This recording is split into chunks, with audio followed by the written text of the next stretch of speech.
The candle on the table had just burned out when she said it. Her eyes never even lifted from her glass. She was swirling the wine like she was hosting a tasting event, smirking, one leg crossed over the other, as if she were rehearsing this moment in her head all week, and I was just there to hear the final line. You either accept my friendship with Emery's or leave. She didn't raise her voice. She didn't look angry. She looked amused. That was the part that broke something in me. I didn't ask about Emery's. I hadn't said his name in weeks. I'd stopped bringing it up because every time I did, she made me feel like a lunatic, like I was paranoid, like I was suffocating her. So I tried to be chill. I tried to be modern, emotionally mature, like her friends say on their podcasts. But it always felt like swallowing glass. Now she was sitting there, offering me an ultimatum, and pretending it was liberation. I could barely get the words out. I was blinking too fast, trying not to let the heat rise in my face. My fingers were trembling under the table, gripping my knee like I could crush the panic into stillness. But all I said was, easy choice. She rolled her eyes. Not, please don't go. Not, let's talk about this. Just a roll of the eyes. That night, she climbed into bed like nothing happened. Fell asleep fast. She always slept easy, even after saying things that left me bleeding inside. Meanwhile, I just lay there, staring at the ceiling fan like it was going to offer answers. I got up around 3 a.m. I wasn't planning anything. I didn't decide to disappear. But when I opened the closet and saw the duffel bag, the one she always complained was ugly, I thought, maybe she won't have to see it again. By 4:10 a.m., I was gone. I left no note, no message, no hint. And I turned my phone off because I knew exactly how she'd react. Not with guilt, not with panic, but with confusion. She'd be offended that I followed through, that I didn't play the game the way she expected. By sunrise, she had already texted 12 times. By noon, she was calling from her friends' numbers. By the evening, she sent a message that made me stop walking mid-step in the airport. Who are you? That's what she wrote. Not where are you? Not come back. But who are you? As if I was the stranger. As if she hadn't just dared me to walk, and laughed when I did. The irony was that she used to say I was predictable, that she always knew what I was thinking, that if she pushed hard enough, I'd fold. She used to laugh at how non-confrontational I was. I think she even mistook my patience for fear. And maybe she was right, back then. Maybe I really was just scared of losing her, of fighting, of being alone. But that night, after her ultimatum, something shifted. It wasn't rage. It wasn't revenge. It was more like clarity, like realizing a fire's gone out, and you're the only one still standing in the smoke. I didn't go far at first, just 3 cities over. I checked into a cheap business hotel near a train station and paid in cash. I turned my phone back on around 10 a.m., expecting a few messages. What I got was a flood. 36 unread texts, 11 missed calls, and all from her. Not a single one from her friends or family or anyone she'd bragged about being so supported by. Just her. And the tone was changing fast. The first few were sharp. Really? You're seriously doing this? And grow up, Dorian. Stop being dramatic. But then it started to unravel. Can we talk? Turned into just tell me you're okay. Then spiraled into, who are you? It was like watching someone lose control of a story they thought they were writing. That message, who are you, wasn't rhetorical. She meant it. I had never once walked away before. I had never ignored her for more than a few hours. The silence was freaking her out, and for the first time, I wasn't the one panicking. I didn't reply. Not that day. Instead, I started documenting everything. I wrote down the dates she came home late, the conversations I remembered where she brushed off my concerns, the screenshots I'd taken of texts she didn't know I'd seen, including one where Emery's wrote, "Wish you'd picked me instead." She never replied to that one, but she didn't delete it either. That told me enough. I also went back and opened the old backup drive, the one with our anniversary videos, her voice notes, all the cutesy things we used to send each other. And I couldn't feel anything. Not anger, not pain, just blank. It was like watching someone else's marriage. Some other poor guy who still thought forever meant something. The next morning, she sent a voice message. I didn't want to listen. But curiosity is a disease, and I'm a lifelong carrier. Her voice cracked halfway through. I don't know what you're doing or why you think this is okay, but I need you to answer. We have history, Dorian. You don't just erase that. Please don't do this. That was rich, coming from someone who had no problem inviting her ex into our life like it was some test of my emotional maturity. She once told me, over brunch with her smug artsy friends, that love should be spacious, not jealous. That people who demand exclusivity are just afraid. She said it like a TED Talk, sipping her mimosa. I remember just nodding, pretending I agreed, because I didn't want to seem insecure in front of her tribe of enlightenment junkies. But inside, it felt like being slowly pushed out of my own home. I closed the voice message without replying. I wasn't done being silent yet. She didn't know I had taken the journal. Not the fake one she kept on her nightstand. The leather-bound one she left open just enough to feel artsy. I mean the real one. The one she hid inside an old winter boot in the back of her closet. I'd found it by accident months ago while looking for my charger, and I hadn't touched it then. But that night, the night I left, I slipped it into my backpack without even opening it. I didn't even look at it until I was in the hotel 2 days later. And I swear to you, nothing could have prepared me for what was in there. It wasn't just about me and her. That would have been painful, sure, but at least familiar. What I read was something else. Raw thoughts, fantasies, memories, regrets. Not one, not two, but dozens of pages comparing our marriage to the fire she still felt when she thought about her ex. She described him as unfinished business. She actually wrote that. Unfinished business.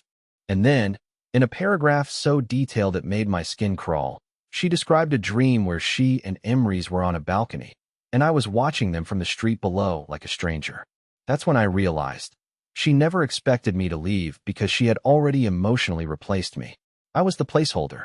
The husband role filled for stability, while her heart, or whatever was left of it, belonged somewhere else entirely. I don't know how long I sat there reading it. But when I closed the journal, I wasn't sad. I was disgusted. Not even at her, honestly. At myself. For fighting so long for someone who'd already started rehearsing life without me. That night, she sent another text. Do you hate me? I didn't answer. Because I didn't know. Hate requires energy. And at that moment, I was too numb to feel anything at all. She must have guessed I wasn't staying in a hotel forever. I had used my card once, just once, to grab a new phone charger at a gas station in the next county. And within hours, she had messaged me. So you're hiding in Seabrook? No apology. No shame. Just that smug little checkmate tone she always used when she thought she was ahead of me again. She didn't know that I wasn't in Seabrook anymore. I'd already taken the train out of town and was sleeping on a pull-out couch at my brother Len's house. Len, who never liked Mira to begin with. He used to joke she had eyes that calculated everything. I always defended her. I told him she was just misunderstood, strong-willed. Now, he didn't say I told you so. He just handed me a coffee and said, stay as long as you need. It took her 3 more days to show up. She came banging on Len's door like she owned the street. Hair in a messy knot, sunglasses she didn't need, standing there like she was still in control of something. I peeked through the upstairs window, frozen. My stomach dropped. Len answered the door before I could stop him. Where is he? She demanded. Len didn't flinch. He's not here. I know he's here, she hissed. He used his card.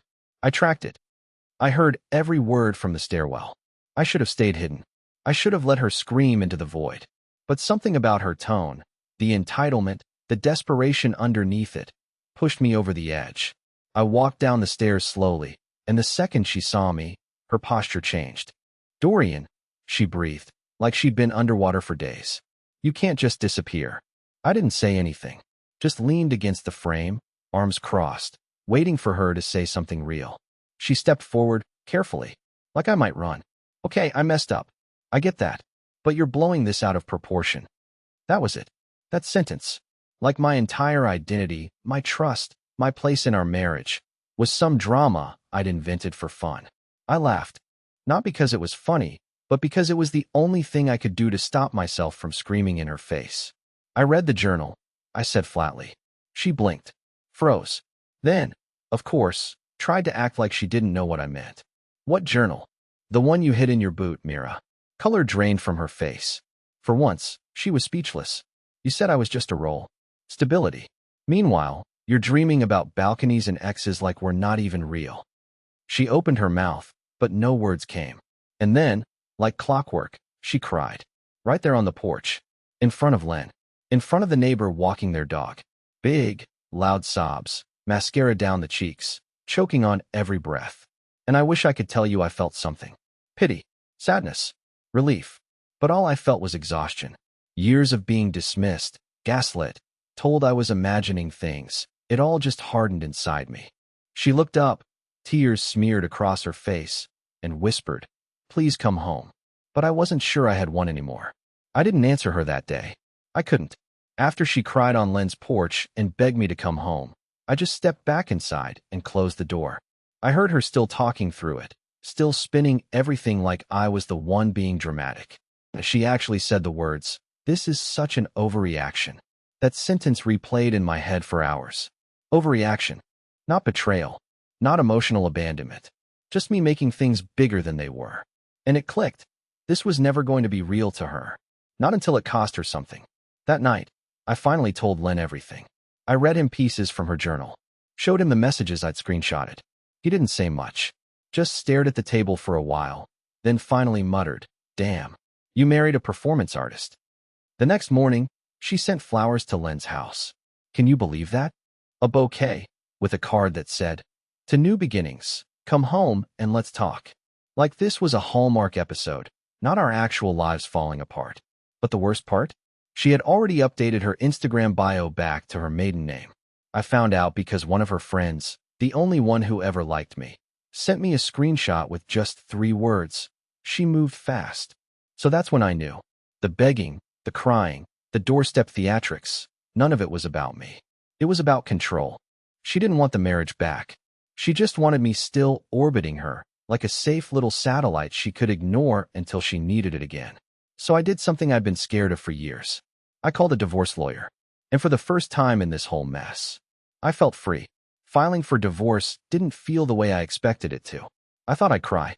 I thought I'd panic halfway through the paperwork, or stare at the reason for filing box until my hand went numb. But instead, it felt clean. Like finally scrubbing a window I'd been pretending wasn't smeared with fingerprints and fog for years. I ticked the box that said irreconcilable differences, even though that didn't come close to describing what she did, what she wrote, what she let fester between us while I bent over backwards to believe she loved me. The envelope was thick. It included copies of the messages from Emery's, select pages from her journal, bank statements with unusual charges I had flagged from her solo art retreat, and a printed screenshot of her Instagram bio change. I wasn't just filing for divorce. I was documenting every cut she left hidden under layers of performance. The courier dropped the packet at her apartment. Yeah, apartment. She'd moved out of our house without telling me, apparently needing space to heal. The irony, of course, is that she only moved after I stopped chasing her.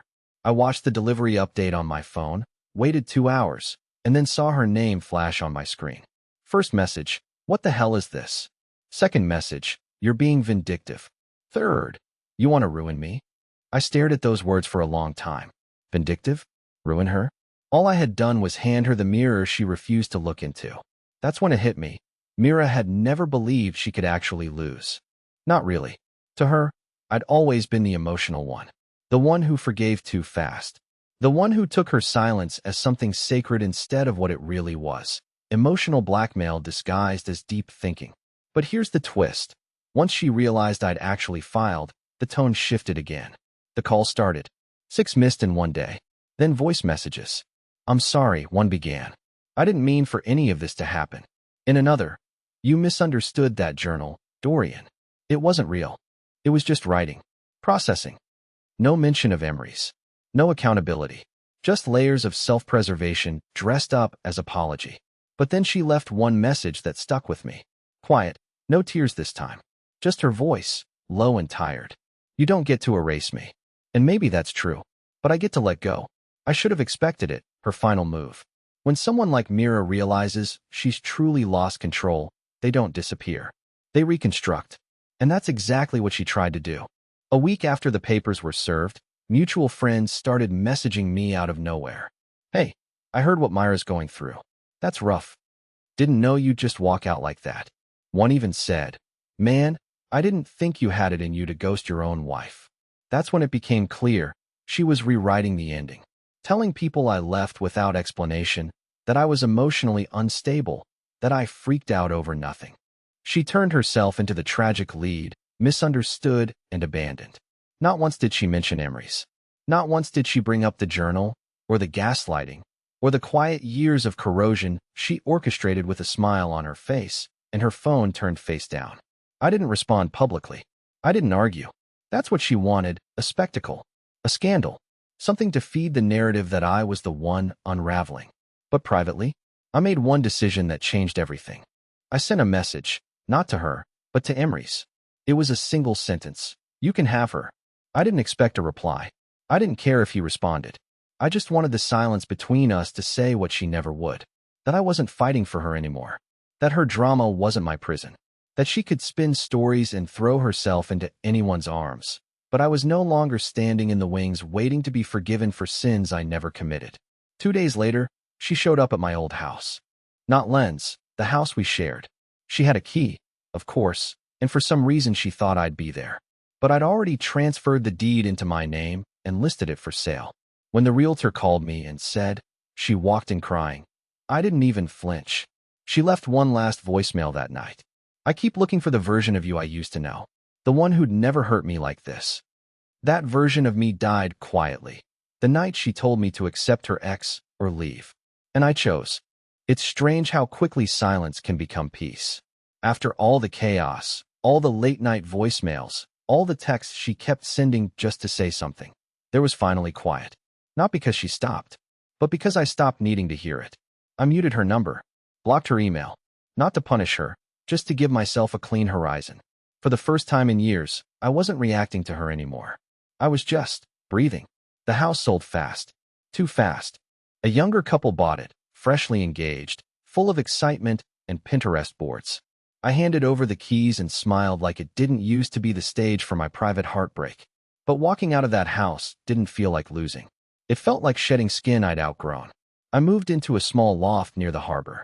Nothing fancy, but it had big windows, and for some reason, the light hit differently in the mornings. I started reading again. Joined a gym, even though I still hate treadmills. Took long walks without needing a reason. It felt pathetic at first, starting from zero at my age. But then one morning, sipping terrible coffee on my tiny balcony, I caught myself smiling. For no reason. Not because I had proven anything or won some invisible battle. Just because I was no longer waking up in someone else's shadow. And yeah, I still think about her sometimes. Not in a bitter way. Just, in passing. Like an echo from a room I no longer live in. I don't hate her. I don't even wish her pain. But I also don't carry her anymore. Not in my chest. Not in my future. Last week, I ran into a woman at a bookstore. Her name was Jules. She laughed at the same line in the same book I did. We ended up talking for an hour in the aisle. Nothing came of it, yet. But when I walked out of that store, I felt something I hadn't in years. Hope. Not for some grand romance. Not for validation. Just for whatever comes next. And for the first time, that's enough.